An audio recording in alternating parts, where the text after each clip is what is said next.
ওই বেটা কই গেতাছস তুই? দোষ আমি তো যাইতেছি একটা শোরুম উদ্বোধনে। তুই তো জানোস আমার তুই একটা ভিডিও ভাইরাল আছে।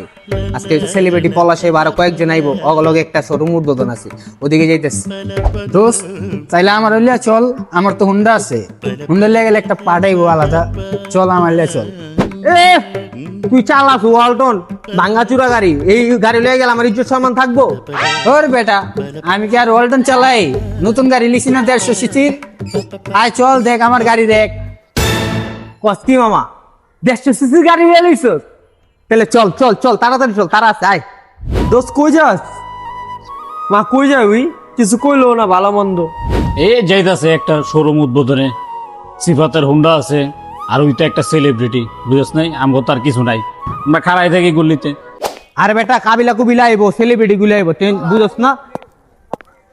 এই ওঠ, চাবি দে। দোস্ত আমার গাড়ি তো এইটা।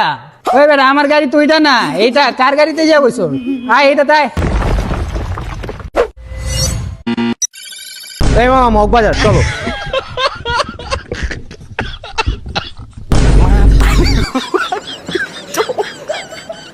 Mata nih gue, Pak.